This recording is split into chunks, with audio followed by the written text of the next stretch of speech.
warahmatullahi wabarakatuh. Jelas?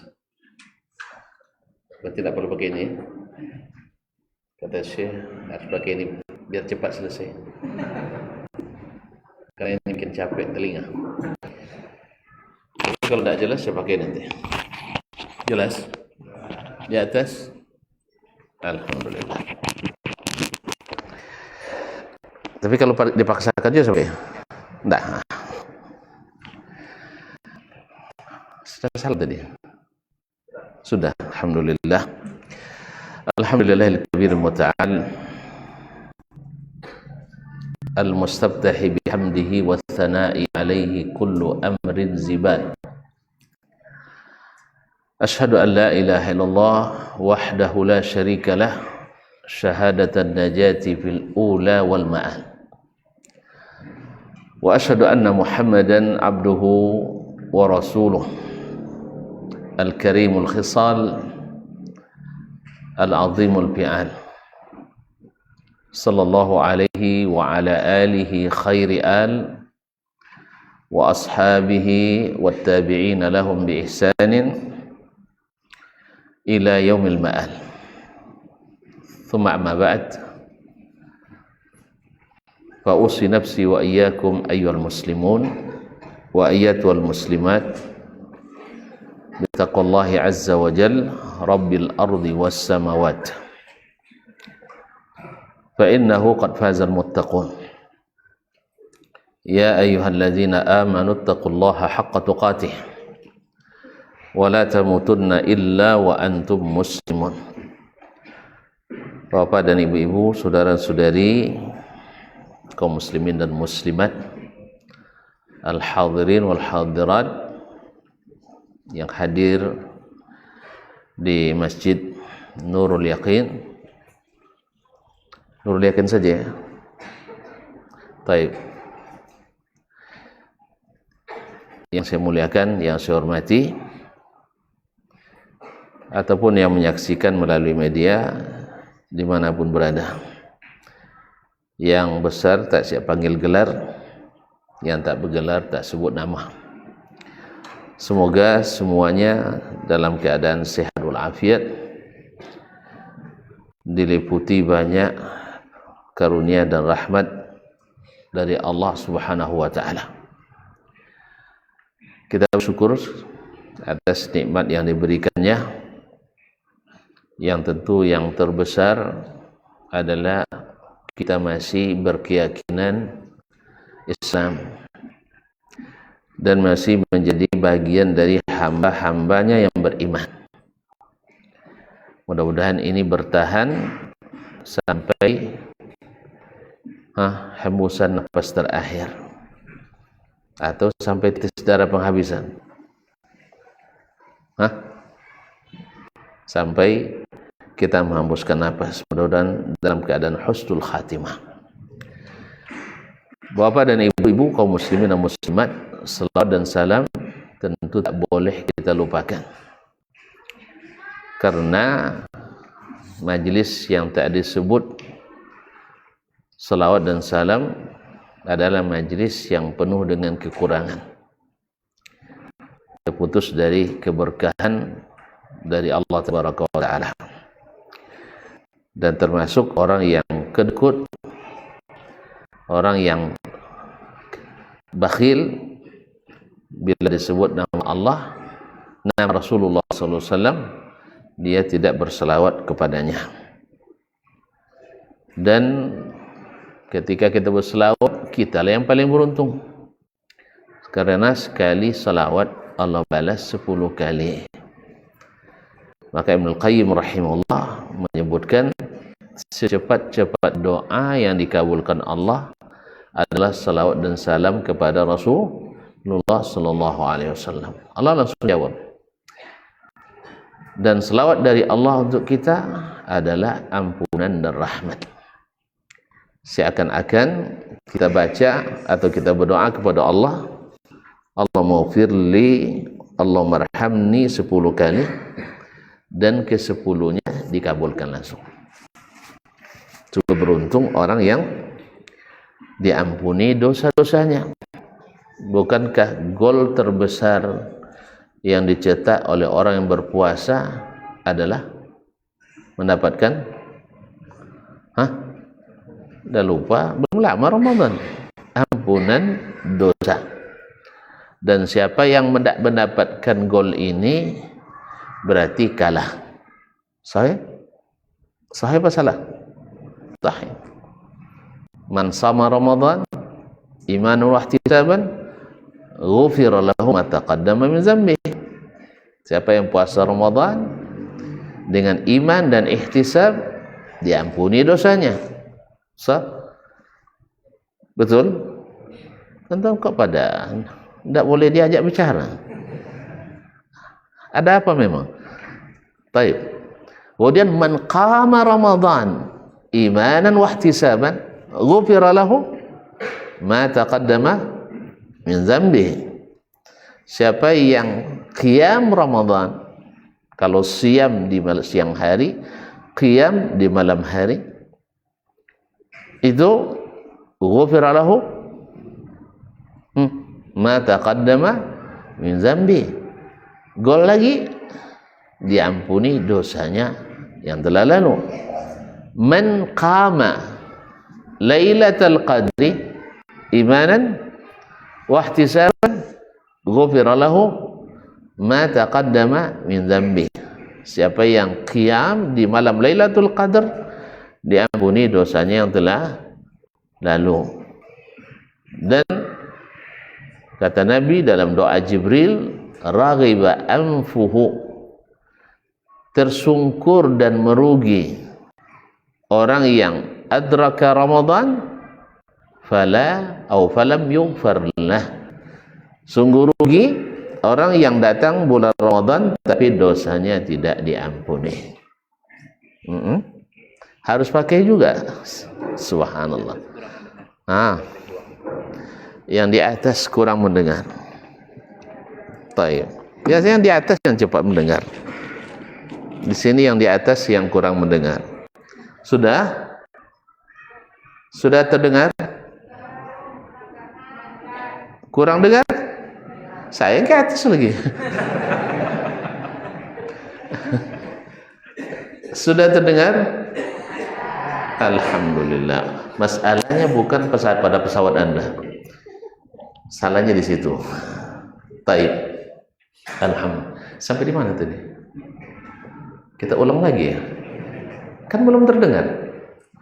Baik, jadi subhanallah, dengan selawat dan salam kepada Nabi kita dapat ampunan dan rahmat 10 kali. Maka jangan bosan-bosannya untuk selalu mengaji yang di dalamnya sering disebut Nabi sallallahu alaihi wasallam. Baiklah kaum muslimin dan muslimat, waktu berlalu begitu cepat. Dan tak terasa. Alhamdulillah. Berarti kita sedang menikmat. Apa tema kita? Ibadah puncak segala kebaikan. Allah.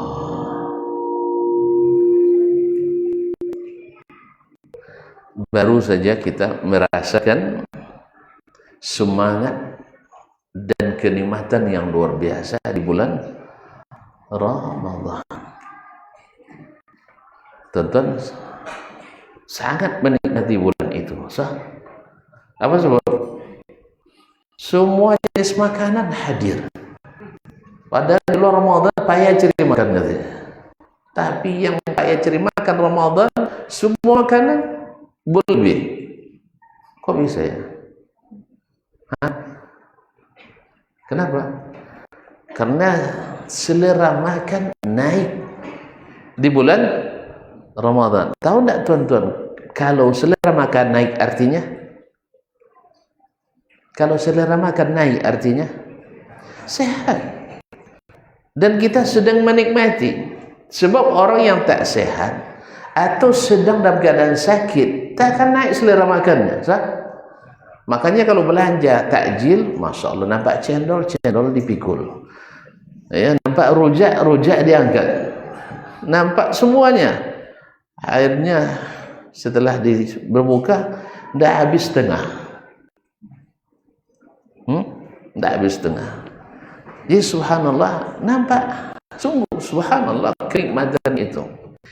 Masjid-masjid di malam pertama pengurus sudah bingung. Ini masjid harus diperluas. Pas malam ke-6 nak dicari orang yang nyumbang nggak ada lagi. Sebab yang cepat pergi yang berduit pula kadang. Yang cepat pergi kan yang berduit pula. Padahal untuk memperluas perlu dana. Tapi kaum muslimin semangat itu luar biasa. Kenapa? Ibadah itu memang puncak segala kebaikan.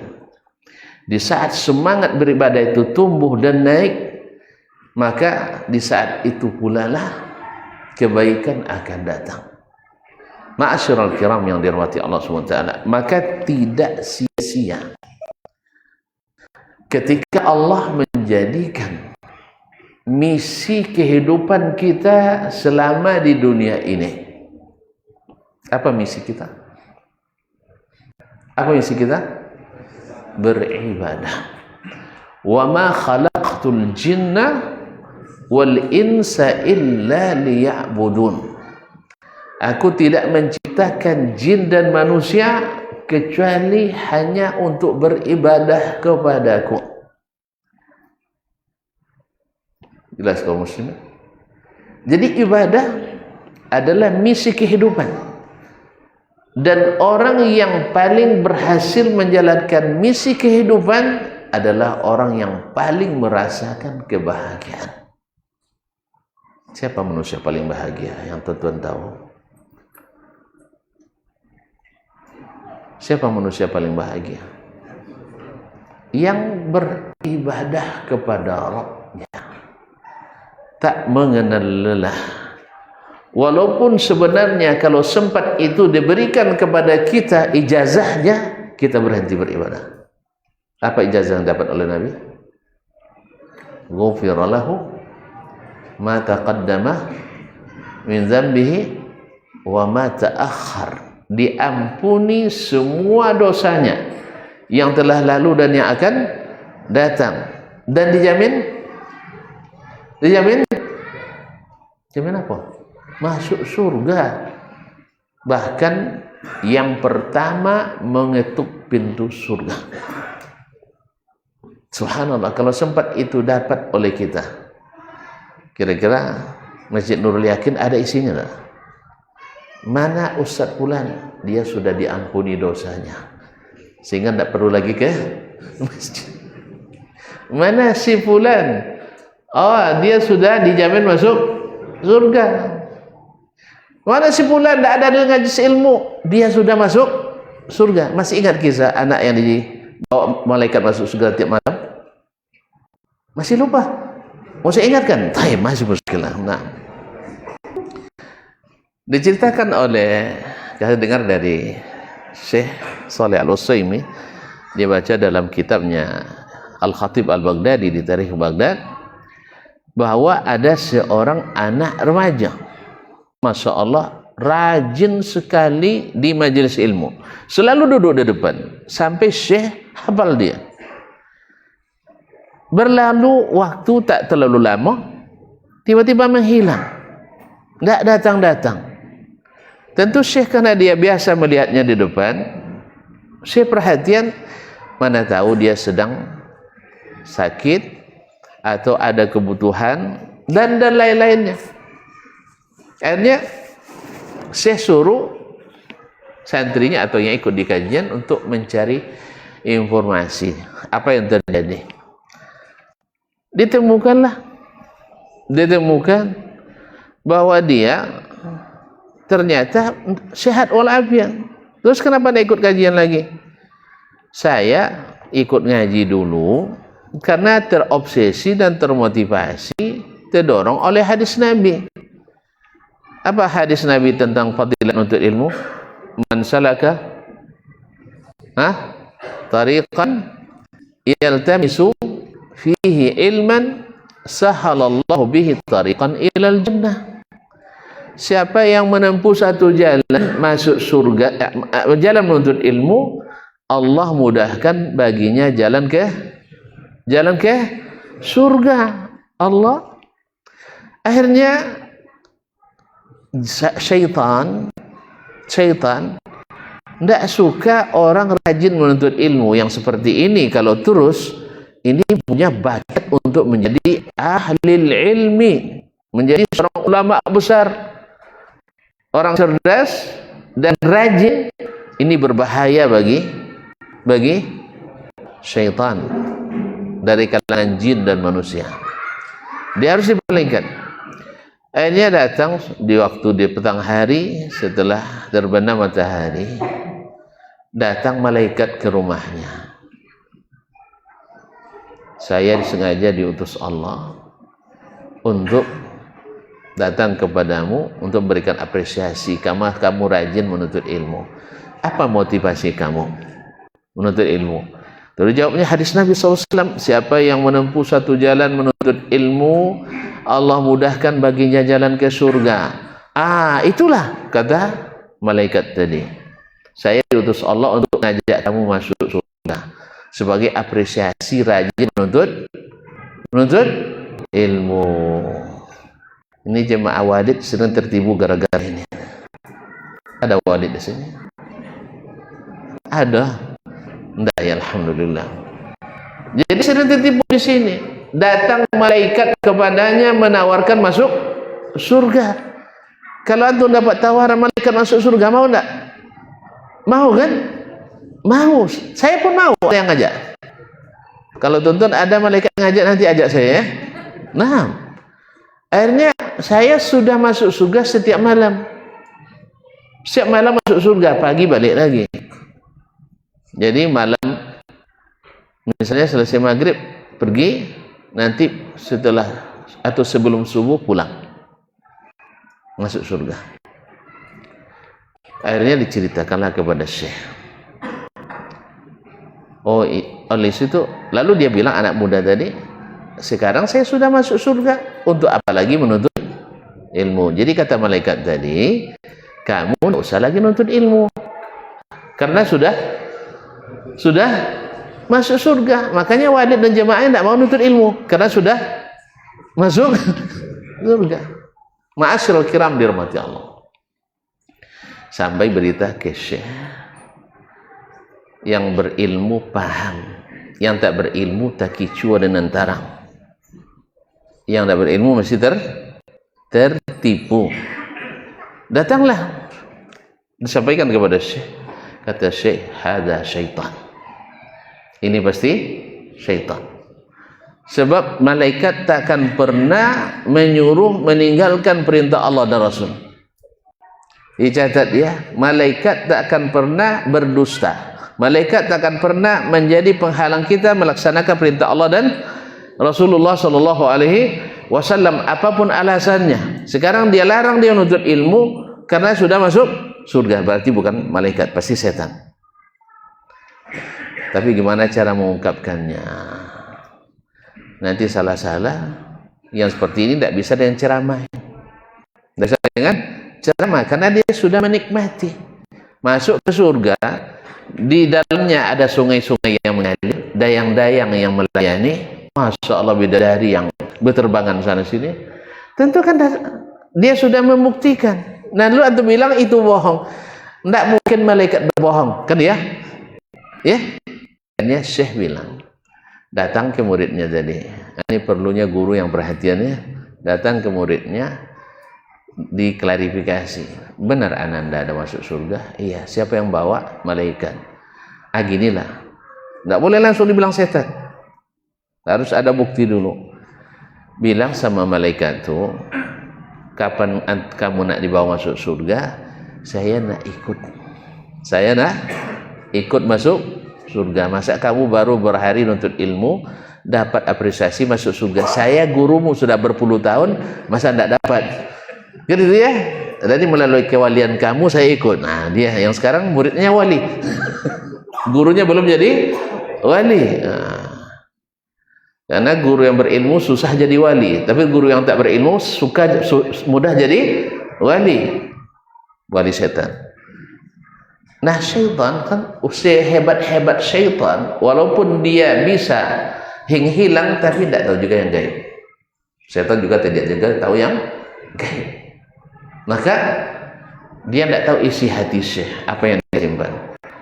Tapi dia punya harapan, kalau syekhnya bisa ditentukan, tentu jemaahnya, kalau syekh kali ini dia ajak ke surga dan berasa benar-benar masuk surga, berarti muridnya lebih mudah ditundukkan. Makanya syaitan terima. Akhirnya saya bilang, oh ya silakan, oke, buat perjanjian. Pergilah syekh masuk surga. Syaratnya apa? Picingkan mata. Picingkan mata. Ilmu setan itu pakai picing mata. Nah, picingkan mata sampai betul. Syekh melihat apa yang dilihat oleh anak murid tadi. Tapi syekh tetap dalam keadaan sadar. Ini adalah tipuan, jebakan Batman ya. Ma'asyiral kiram dirahmati Allah SWT. Akhirnya menjelang subuh, menjelang terbit fajar shadiq, datanglah malaikat tadi. Saatnya kita pulang. Saatnya kita pulang. Lalu syekh bilang, mohon maaf Kak, mohon maaf Pak Malaikat, saya kalau sudah masuk surga dan merasakan nikmat seperti ini, tidak mau pulang lagi. Ngapain susah-susah lagi keluar masuk surga? Mau antum? Capek pula. Sampai ada debu surga terbawa pulang. Nah, mau? Mau tuan-tuan? Saya kalau tidak masuk surga, saya tidak mau keluar lagi. Sebab ilmu menunjukkan semua yang sudah masuk surga tak keluar lagi. Tapi masuk neraka ada yang keluar lagi, kecuali orang-orang kafir musyrikin. Maka saya paham kalau masih keluar masuk berarti bukan surga. Akhirnya dia bilang, sekarang malaikat mengerjain mereka, sekarang syekh mengerjain malaikat. Itulah pentingnya ilmu, kawan. Anak tadi baru pemula, mudah untuk ditipu. Akhirnya marah malaikat tadi. Akhirnya ditinggalkan mereka berdoa di surga. Setelah terbit fajar dan setelah terang, mulai terbit matahari, baru terasa sihirnya sudah hilang. Ternyata mereka berada di TPA Kota Baghdad. TPA bukan Taman Pendidikan Al-Quran, bukan. Tempat pembuangan akhir sampah Kota Baghdad. Jelas. Dulu kita di masa kecil-kecil dulu kan masih ingat ya, dilarikan orang bunyiannya. Serasa di istana, ternyata di pucuk kelapa. Yang lebih parahnya adalah serasa di istana tapi di dalam rumpun pandan berduri. Baru setelah diketemukan habis luka-luka. Kadang di rumpun bambu. Ini ditumpukan sampah. Jadi kalau ada yang sering bolak-balik ke surga, ketahuilah dia ada di tumpukan. Siapa yang tahu itu? Yang berilmu. Sebab orang yang sudah masuk surga tidak akan keluar lagi. Yang kedua, surga baru bisa dimasuki oleh yang sudah mati dalam keadaan beriman. Nabi sendiri belum masuk surga di masa hidupnya. Di malam Isra Mi'raj hanya diperlihatkan kepadanya surga dan neraka, tapi belum mulai masuk. Jadi kalau ada yang bilang sudah sering bolak-balik ke masjid, katakan kepada jan baduto jole cu ya. Jan baleco jole.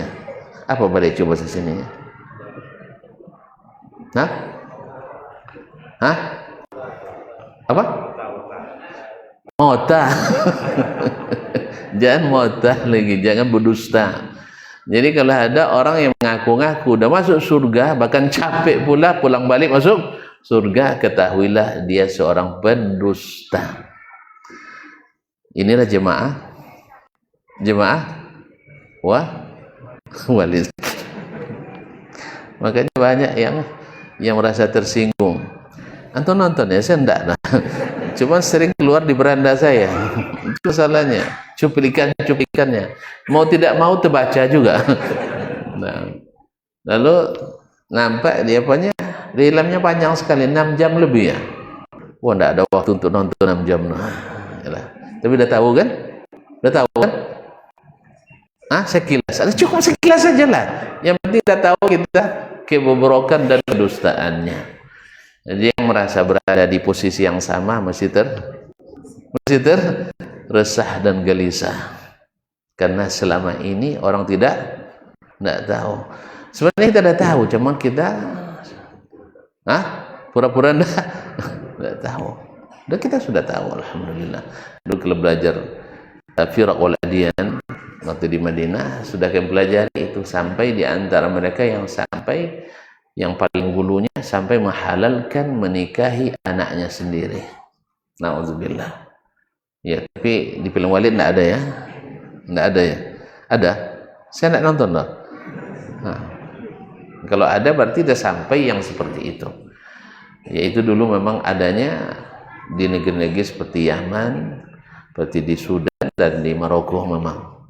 Ada yang seperti itu sampai menikahi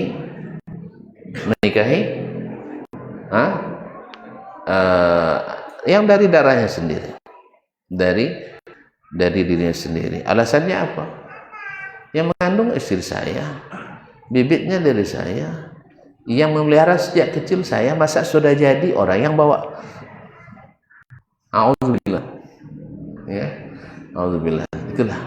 Kenapa? Balik ke tema kita. Ibadah adalah puncak segala kebaikan.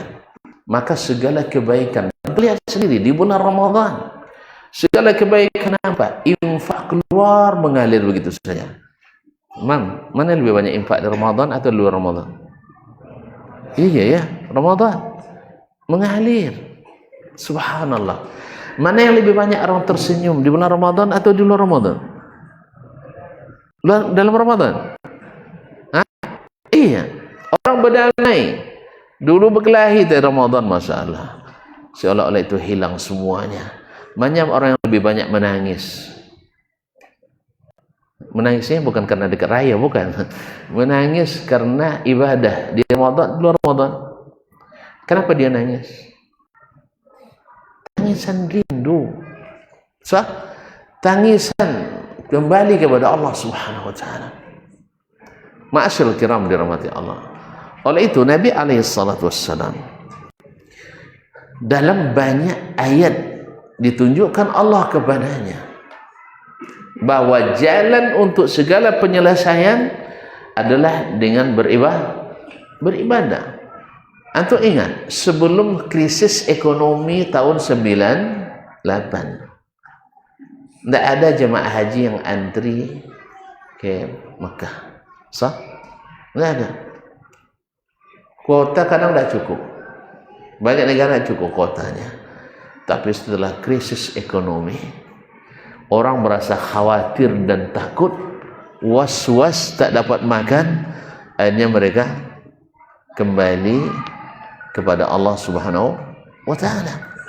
Masjid-masjid dah mulai ramai. Orang pergi haji dan umrah tak putus-putus. Akhirnya kita dibuatnya putus harapan untuk naik haji. Sah? Kalau saya tengok, saya ke umur berapa sekarang? 54. Kalau daftar haji, kayaknya umur saya tidak cukup lagi. Kalau hitungan biasa. Sah? Kan umur umat Islam 60 sampai 70. Kalau daftar sekarang berapa tahun nunggu? 15. Serius nih? 25. Ada bilang 30 mana yang benarnya? 25, oke, 25. 25 tambah 45? 70. Kalaupun hidup sudah terseret-seret langkah. Nah, jadi tidak usah daftar ya. Saya, lagi pun juga tidak ada duitnya. Antum mau daftar ke saya? Kalau ada daftar silakan. Ini kaum muslimin dan muslimat dan muslimat.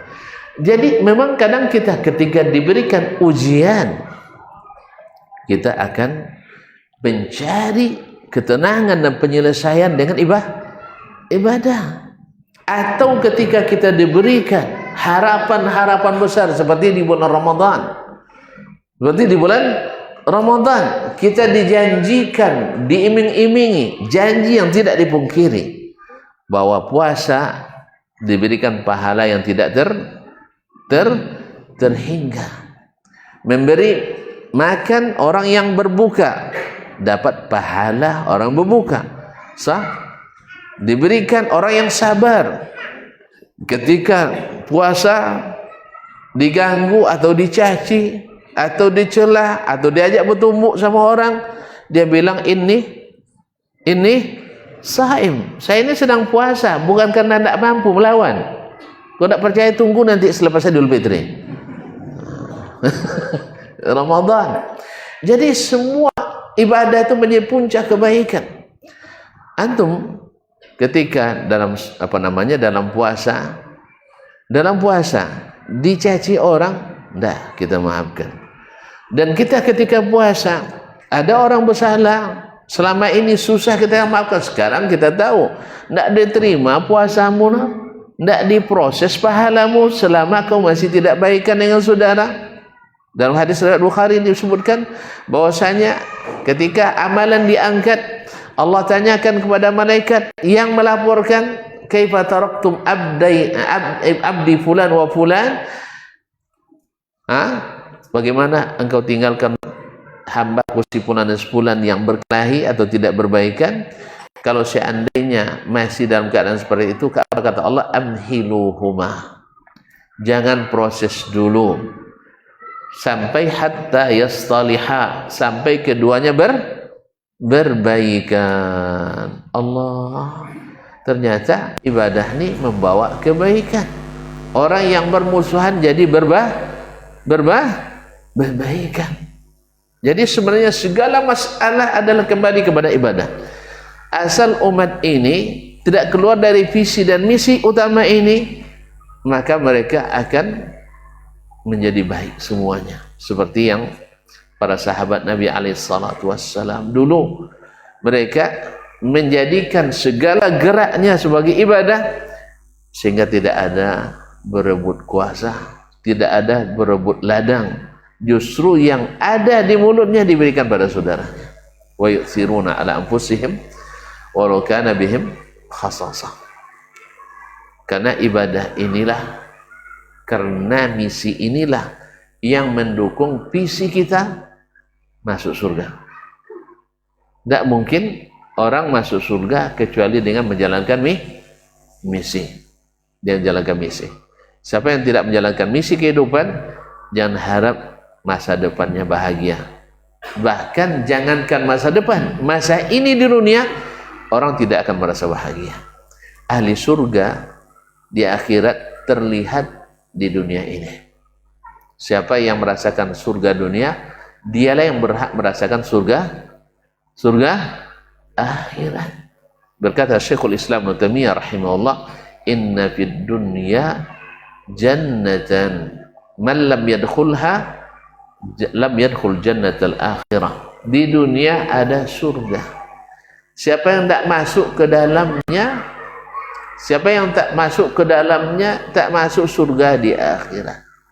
Beliau juga mengatakan, innani la yamur alayya ba'dul ayyam atana'amu fiha bita'abbudi lillah law kana ahlud dunya ala mithli dhalik lakanu ala khairin katsir. Sesungguhnya berlalu bagiku beberapa hari saya menikmati ibadah di dalamnya lebih daripada nikmat surga. Andainya orang tahu dan merasakannya, mereka semua dalam kebaikan yang banyak. Masuk waktu? Ini baru mukaddimah. Hah? Baru? Iya, motivasi aja. 15 menit dah cukup kayaknya. Saya minta tambah lah. Sekali-sekali. Atau tanya semua orang nih, boleh nambah tak? Ada nambah, alhamdulillah. Dah. Azan dulu ya.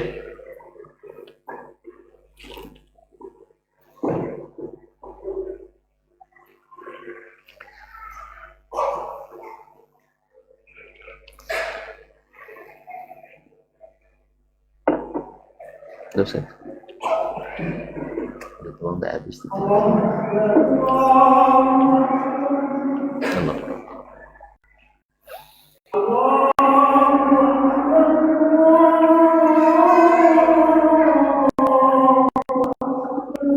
Allah.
Wa nashhadu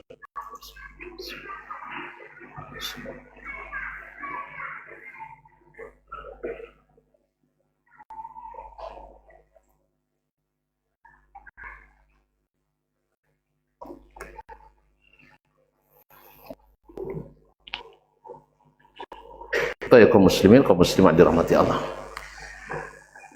Nabi diperintahkan Allah SWT ketika menghadapi berbagai problematika dalam dakwah, tentunya kan sulit dihadapi alaihi wassalam.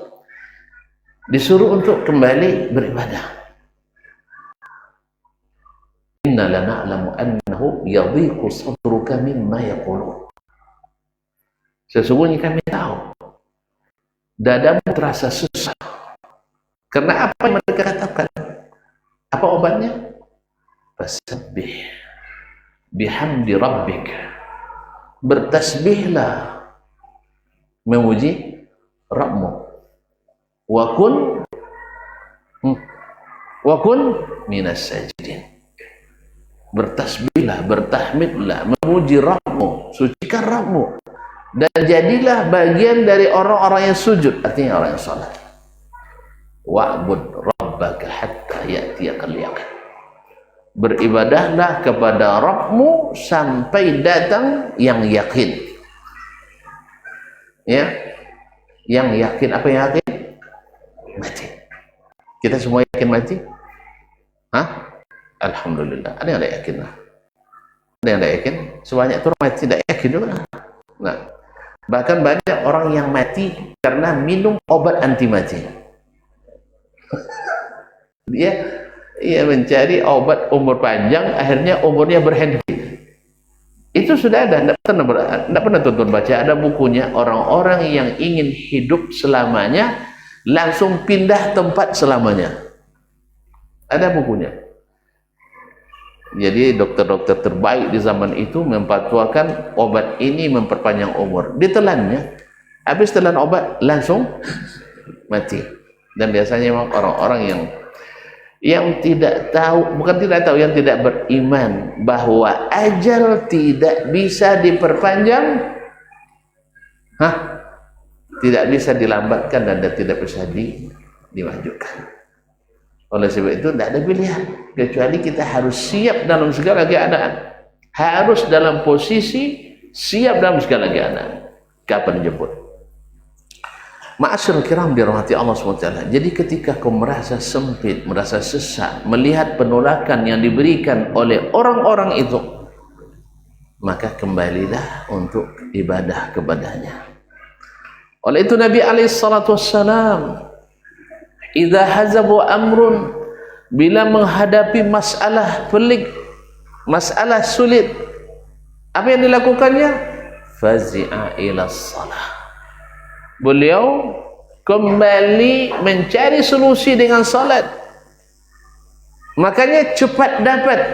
Kalau kita rapat meninggalkan salat, makanya hasilnya berbantah-bantah. Jelasnya bedanya. Nabi SAW bila menghadapi kesulitan ngadunya kepada Allah melalui salat. Wasta'inu bis-sabri was-salah. Mintalah pertolongan kepada Allah dengan sabar dan dengan mendirikan salat. Awak gara-gara masalah sulit apa tidak salat? Dia banyak rapatnya, akhirnya tidak ada yang dapat. Inilah kesalahan banyak dari kaum muslimin, bahwa dia tidak tahu punca segala kebaikan itu ada pada ibadah. Bermasalah dalam rumah tangga, berbantah suami istri boleh tak? Ada yang tak pernah berbantah? Tunjuk tangan yang tak pernah berbantah suami istri. Tunjuk tangan, saya kasih hadiah. Ada? Subhanallah. Ini kalau sempat ngaku nanti berbantah pula. Sebab abang ngaku-ngaku katanya. Ya berbantah itu sah-sah saja. Tapi orang berbantah dalam rumah tangga, kalau larinya bukan kepada ibadah, pasti tambah masalah. Bantah di rumah, pergi ke karaoke. Karaoke itu kumpulan orang bermasalah semua, orang-orang yang pusing-pusing pikirannya ke situ larinya. Orang-orang yang bermasalah dengan suami istri, situ larinya. Atau orang yang memang bikin masalah di situ juga. Orang bikin masalah, perempuan-perempuan nakal, kalau masalah tuh kan di situ juga mainnya, itu menyelesaikan masalah. Di situ tumpukan segala masalah. Makanya sebenarnya pejabat yang berwenang jangan bolehkan debat masalah ini. Ini saya dikejar orang nanti, ya, karena itu bukan penyelesaian masalah, bikin masalah. Anak-anak muda kita, mahasiswa kita, kalau masuk ke situ pasti bikin masalah dalam rumahnya. Belajar jarang hadir, macam mana nak hadir? Izin buka hanya sampai jam 11, tapi kenyataannya jam 3 masih buka. Izin operasional sampai jam 11, tapi sampai jam 3 belum tutup. Tidak boleh jual minuman keras, tapi laku keras. Narkoba juga banyak mulainya dari tempat yang bermasalah itu. Jadi kalau tuan-tuan bermasalah dalam rumah tangga, khususnya laki-laki, yang perempuan kan tidak mungkin meninggalkan rumah kan, pergi ke Masjid Nurul Yakin, bawa pakaian untuk 3 hari, boleh kan? Dah DKM-nya bilang boleh. Dah lari sini bawa pakaian untuk 3 hari, bawa juga bekal untuk 3 hari. Kalau lupa pinjam mau infak dulu. Tapi bayar. Nah, nanti kalau ditanya oleh mertua. Mana tahu dia dekat pula rumah mertua, tanya, mana abang kau? Itulah mak, abang kemarin tak sempat itikaf. Diqadanya di bulan Syawal. Ada dalil itu, nak ada Nabi pernah mengqadha. Pandailah cari dalilnya. Nabi pernah mengqadha itikaf. Tapi kalau sempat antum balik ke rumah mak, apa dibungkus kain nak, itulah kurang ajar katanya kan. Kurang ajar menantu mak itu. Kalau sudah bilang kurang ajar, tentu dia diserangnya menantu tu. Malah tersebut pula tidak diajar, kamu tidak diajari sama ayah makmu ya katanya. Tersinggung pula ya mak, hanya menantu mertua sama mertua berkelahi. Makanya lari ke ibadah. Dan kalau di masjid, sejahat-jahatnya orang, kalau pas azan terpaksa bangun. Ketika orang qomat terpaksa ikut solat. Oh ternyata solat berjamaah ini indah rupanya. Orang-orang yang tidak mau tuh jarang karena belum merasakan nikmatnya. Setelah kita merasa nikmat solat berjamaah, tidak terasa solat kalau solat sendiri. Menyesal kita. Gimana tidak, Syekh? Orang yang dapat keuntungan 2.700%, kan 27 kali lipat, pasti lebih bahagia dengan yang dapat keuntungan 0,05%. Paham? Tidak paham. Orang yang sholat sendiri, kan sering kita sholat sendiri itu lalai waktunya.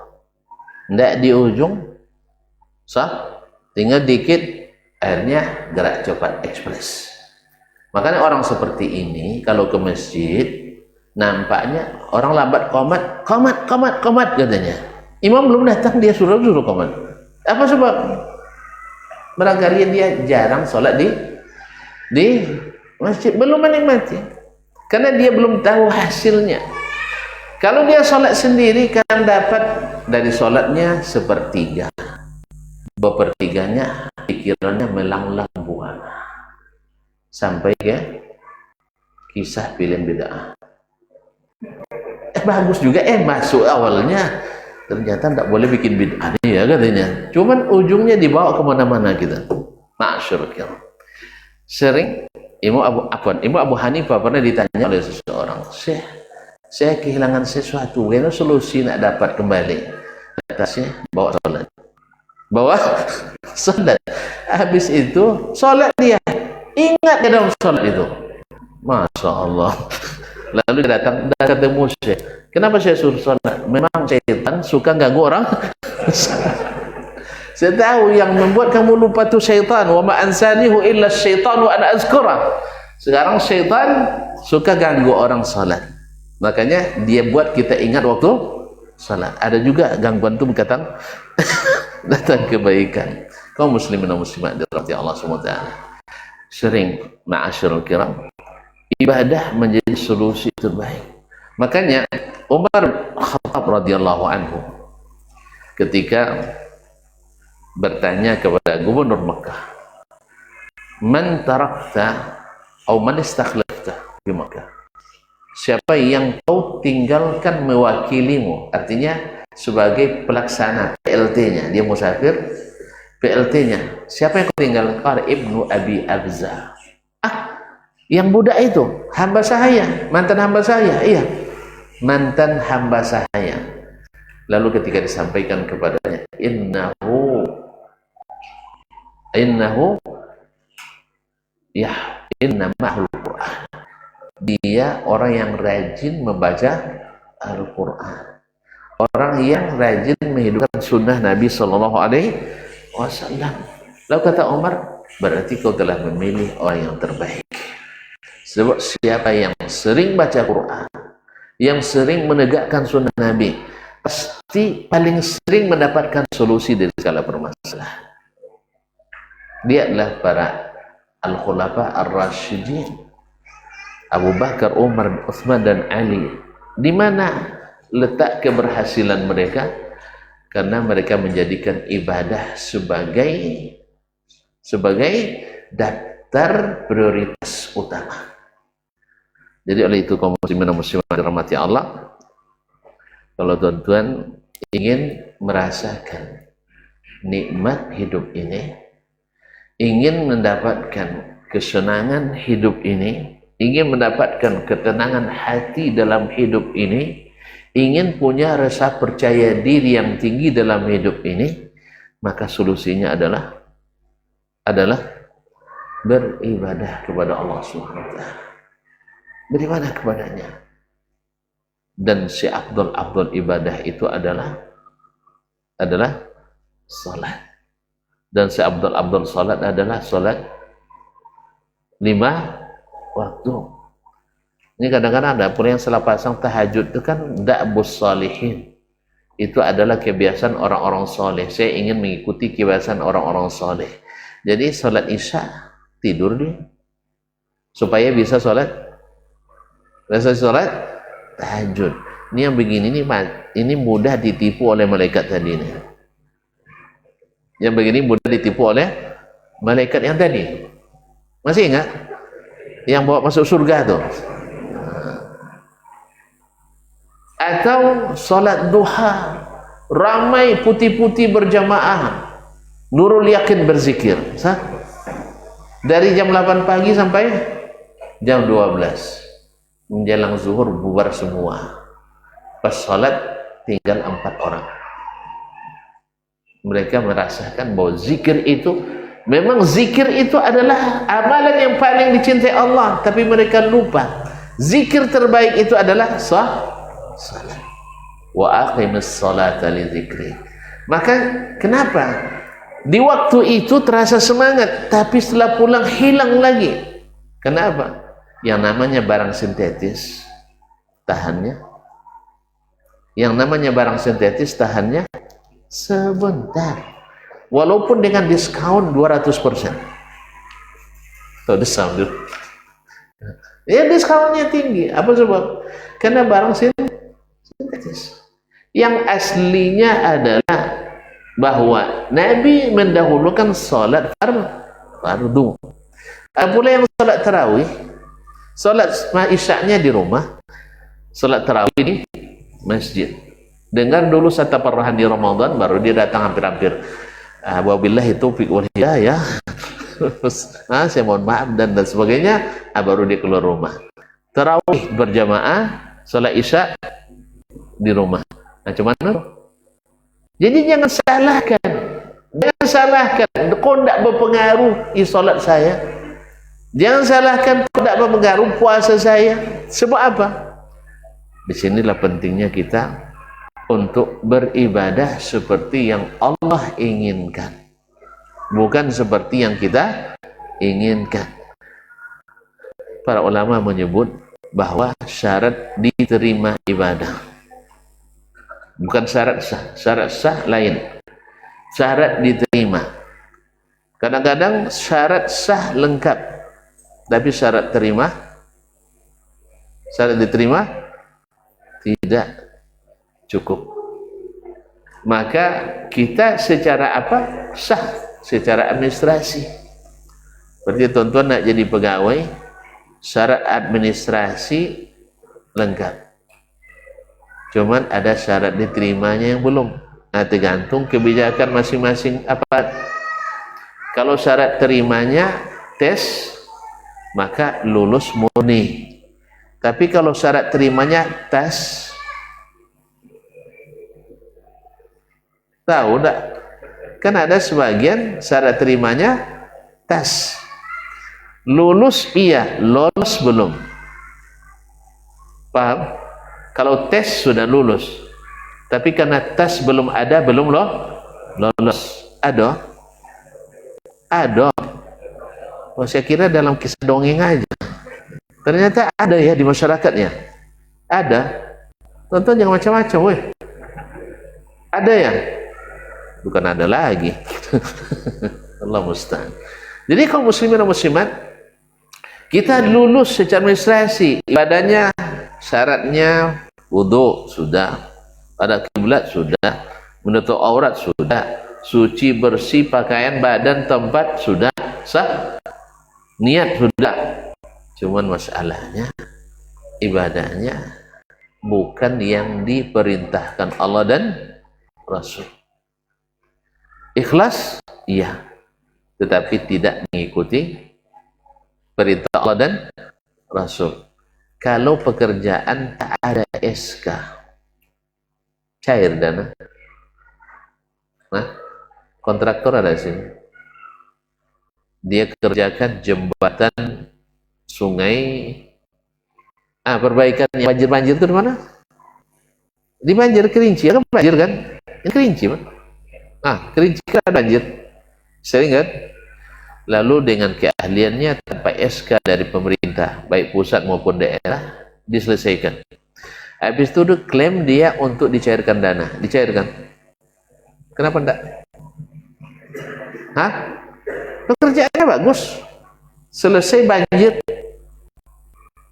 Jadi biasanya kalau untuk dana pemerintah misalnya 3 triliun, dia bisa menuntut 600 miliar saja.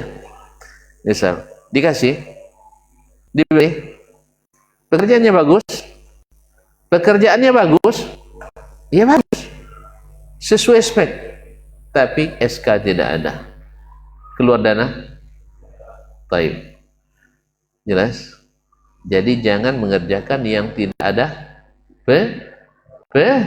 perintah, tidak ada SK.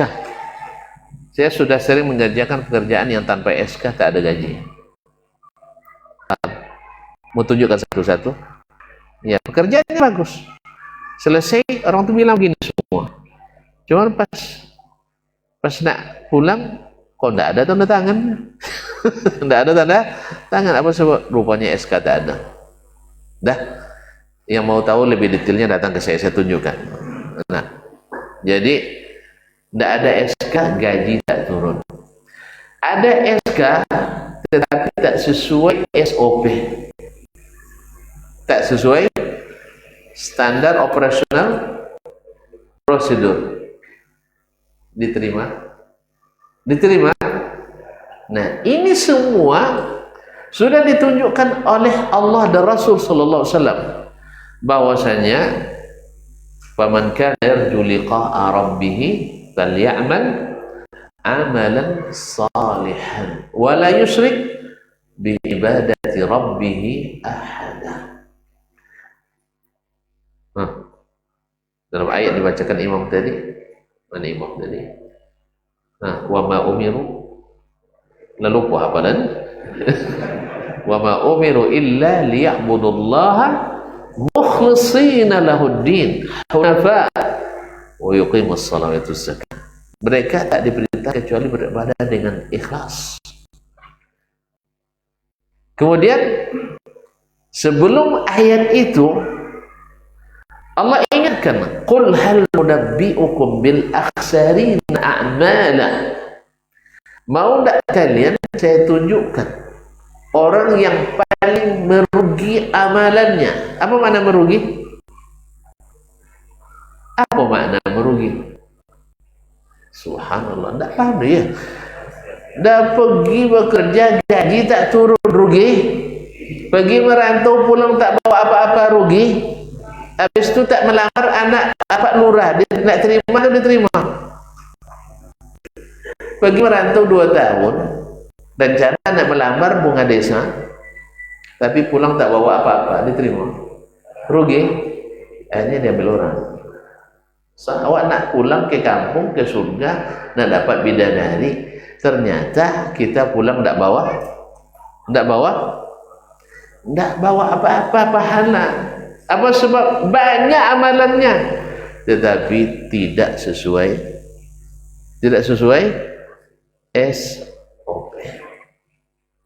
SOP. Jelas kamu sendiri. Kalau nak selesai bilang jelas. Kalau tidak selesai tak tambah terangkan terus. Nah, maka saya tadi ada tanya jawab katanya. Tergantung, tapi biasanya orang ini tidak ada nanya lagi. Apa sebab? Sudah sangat jelas. Dan yang lebih parahnya sudah sangat luas. Nah, itu makanya. Jadi kaum muslimin dan muslimat, siapa mereka? Allazina dhalla sa'yuhum fil hayatid dunya. Orang yang pekerjaannya, yang amalannya tersesat. Di mana? Di mana tersesatnya? Di dunia, karena di akhirat tidak dihitung lagi, karena di sana sudah jelas kembalinya kemana. Tapi di dunia kita bebas untuk milih. Nah, orang yang tersesat amalannya di dunia, pekerjaannya, mereka tahu sesat. Yang sesat tahu dia sesat. Tonton, tidak pernah tersesat. Tidak pernah tersesat. Pernah. Tahu tidak waktu itu bahwa kita tersesat? Tidak. Setelah diberitahu baru tahu, cuy. Kalau antum tahu dari awal tersesat, masuk juga ke situ.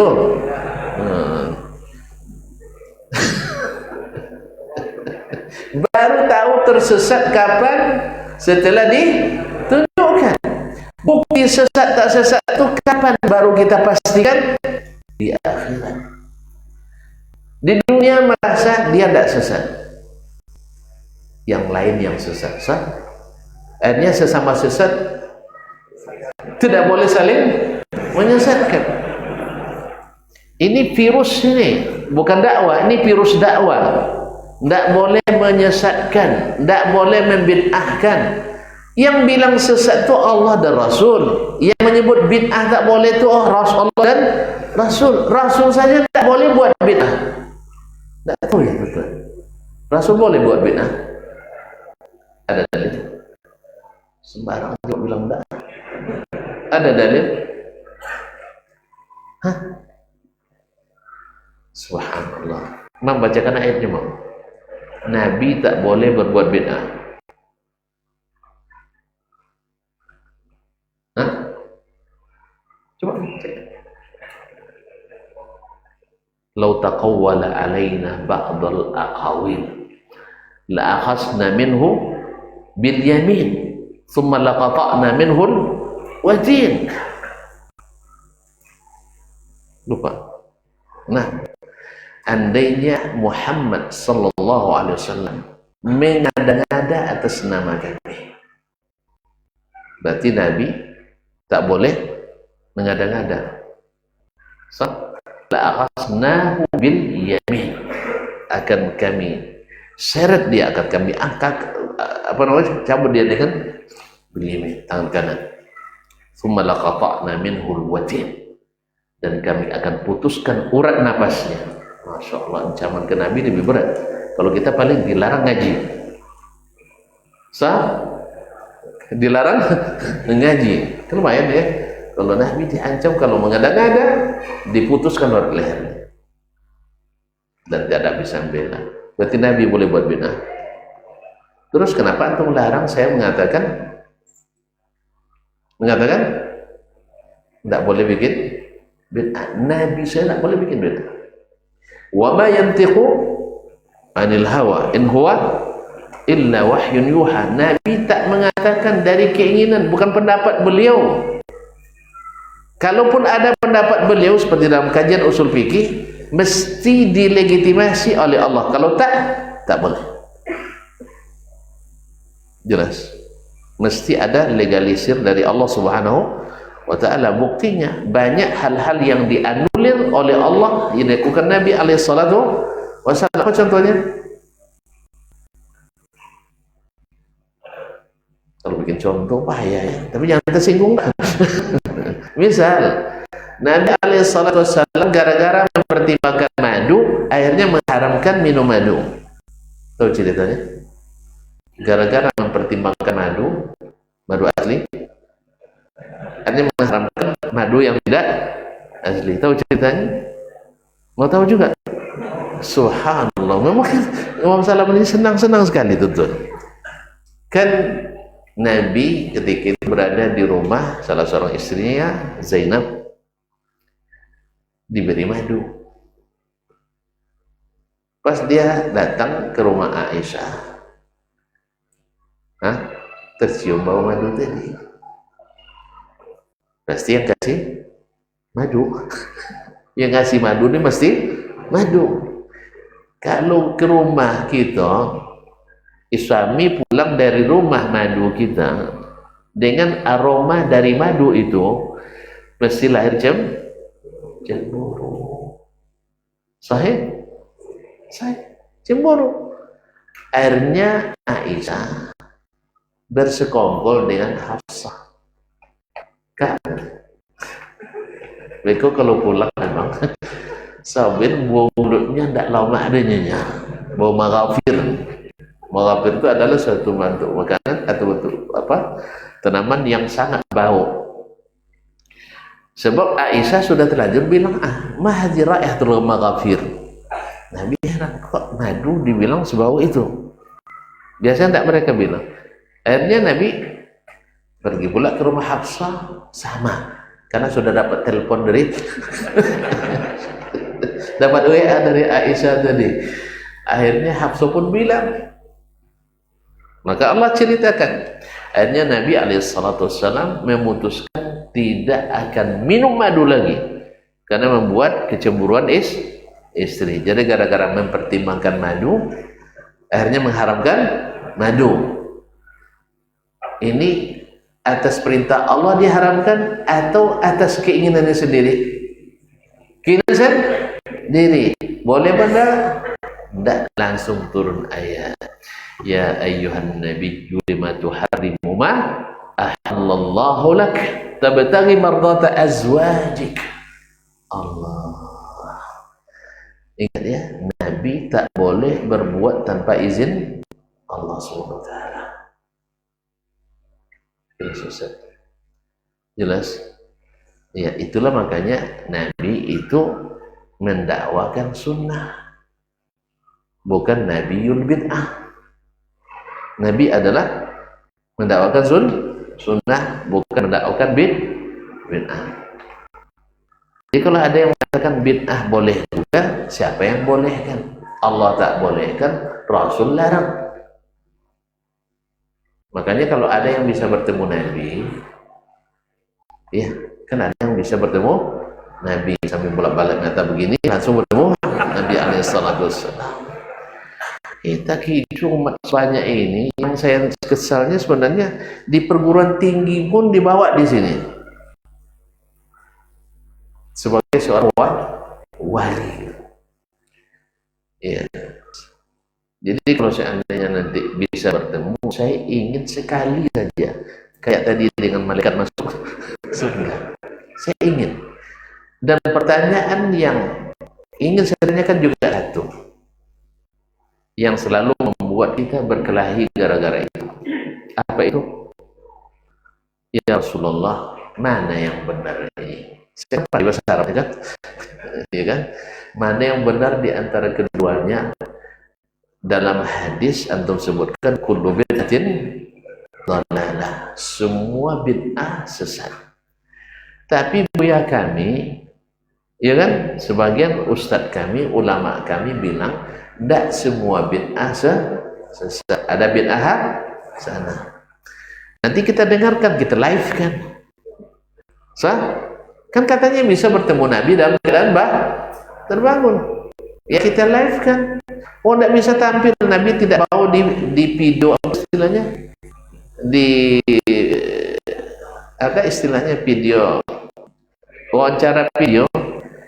Harus visual, tidak bisa visual, non visual aja. Ada istilahnya, tentu lupa pula. Tidak belajar jauh. Artinya dialog tanpa video, tidak bisa direkam. Ada istilahnya. Ya, harusnya tonton yang ahli IT ini yang tahu.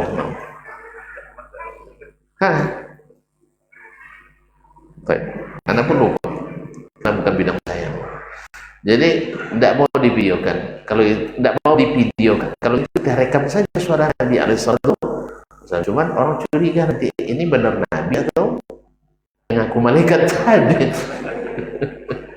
Ya kan katanya melihat Nabi. Iya aja saya. Nanti setelah itu semua ceramah saya tentang bid'ah sesat saya akan tarik kembali. Dan saya akan mendakwakan bid'ah hasanah. Tapi kalau memang sebaliknya, yang benar dasman katanya kepada hadirin semuanya yang mendengarkan, harap semua yang mensampai video ini kepadanya atau rekaman ini kepadanya, yang benar adalah kullu bid'atin dhalalah.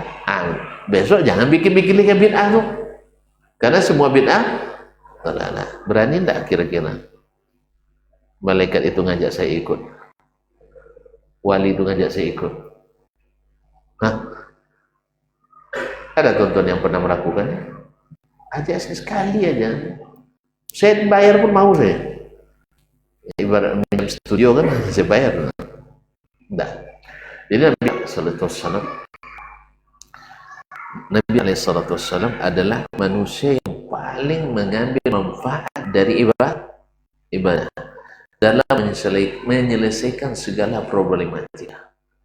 Dalam perang, Nabi kembali kepada ibadah. Berkata Ali bin Abi Thalib radhiyallahu taala, Lailatul Badr ma min insanin illa wa huwa naim. Malam itu karena kecapean, tak ada di antara kami kecuali tidur semua, illa Rasulullah sallallahu alaihi wasallam, kecuali Rasulullah sallallahu alaihi wasallam, karena dia tahu tingkat bahaya yang akan dihadapi. Jumlah sepertiga dari jumlah orang kafir. Persiapan perang tidak ada, mereka tidak bersiap untuk berperang. Orang Quraisy dengan perlengkapan, tidak ada jalan, tidak ada dalam persiapan kecuali dengan mengadu kepada Allah. Kana yusalli ila syajarah, Nabi salat menghadap ke sebatang pohon, bermunajat, memohon kepada Allah Subhanahu wa taala. Jadi dalam masalah genting pun tetap ibadah tak dilupakan. Sampai Ali bin Abi Thalib radhiyallahu taala anhu ketika diajarkan oleh Nabi SAW menjelang tidur membaca subhanallah 33 kali, alhamdulillah 33 kali, Allahu Akbar 34 kali sebelum tidur. Payah? Payah? Tidak payah, tapi yang melakukan sedikit sekali. Kadang-kadang setan yang bosan-bosan, mata kita belum selesai sudah lewat. Yang tidak bodoh sebelum tidur kan? Subhanallah. Lalu ditanyakan ke Ali, dia bilang, sejak saya mendengar itu dari Nabi SAW, saya tak tinggalkan. Lalu yang mengatakan, Zaid bin Hubaysh menanyakan, sampai di malam perang Siffin? Iya, sampai di malam perang Siffin. Orang kalau tidur habis berperang luar biasa ngantuknya, tapi dia tak tidur kecuali membaca yang diajarkan Nabi SAW. Solusi dari segala masalah kita pada ibadah. Makanya sejak ini, dan harus kita biasakan, rapat sepenting apapun, pekerjaan sepenting apapun, salat harus diutamakan. Acara sebesar apapun, salat adalah agenda utama. Maka kalau bikin rundown acara, salat bagian dari agenda yang pertama dituliskan. Biar yang lain-lain dipending. Sebab saya sudah praktikkan, mohon maaf ya, kalau saya pimpinan rapatnya, saya potong. Menjelang rapat, Masya Allah, menjelang zuhur itu menjelang zuhur, ada 5 instruksi. Semuanya kalau diteruskan melahirkan perdebatan panjang. Ini kalau terus bisa sholat kita nantinya. Awak sudah jam makan siang pula kan? Sah? Makan siang terlambat, sholat pun tidak. Atau sah? Yang saya bilang, lihat waktu lebih kurang 10 menit tersisa. Bagaimana kalau kita sholat dulu? Alhamdulillah, mungkin karena segan sama Buya kan? Dan awak pimpinan. Kita sholat dulu, alhamdulillah setuju. Masya Allah, Allah mudahkan. Dalam perjalanan menuju musalla saja sudah 3 solusi jitu yang saya dapatkan untuk menjawab. Buktinya nanti setelah sholat. Dalam sholat dapat 1. Kan saya harus jujur juga kan. Terbawa aja dalam sholat memang. Sahih. Tentunya kan tak ngaku aja lah. Masih kita semua kena itu. Nah, walaupun tergantung, kadang sedikit, kadang banyak. Saya yang paling sering tuh, yang sering terjadi itu pas imam salah, awak sedang tidak fokus. Akhirnya apa tadi yang dibaca? Sudah sering terjadi itu pas awak sedang tidak fokus, imam salah gitu. Gimana yang perbaikinya? Awak aja tidak nyimak. La haula wala quwwata illa billah. Jadi dalam solat dapat 1, dan menuju ke tempat ruang rapat lagi dapat 1, 5 lengkap. Alhamdulillah.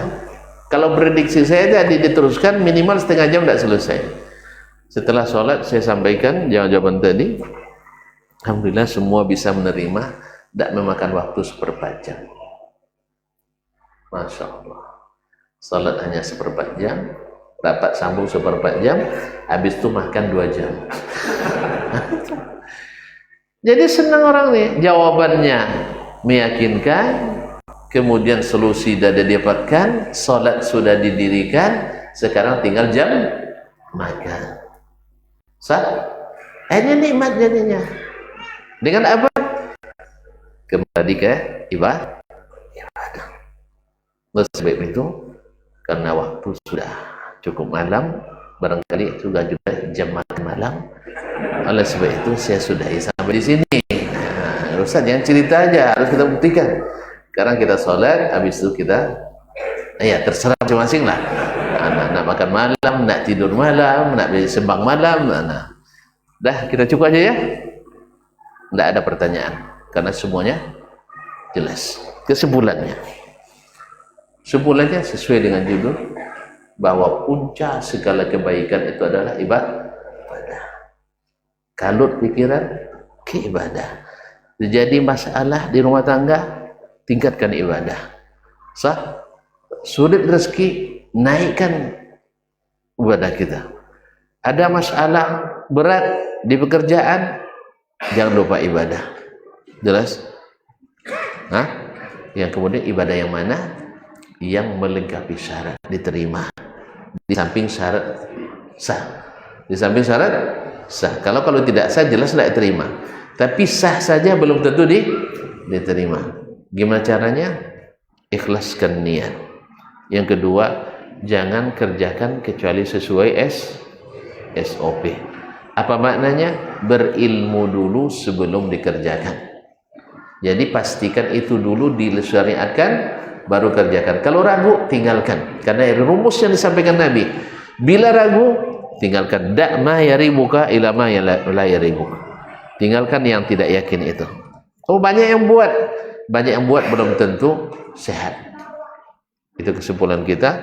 Mudah-mudahan Allah memberikan itu pada kita, kebaikan-kebaikan dalam ibadah kita. Wabillahi taufiq wal hidayah. Wallahu ta'ala alam. Wa sallallahu ala nabiyyina Muhammadin wa sallam. Wa subhanakallah bihamdik asyhadu an la ilaha illa anta astaghfiruka wa atubu ilaik. Terima kasih. Wassalamualaikum warahmatullahi wabarakatuh.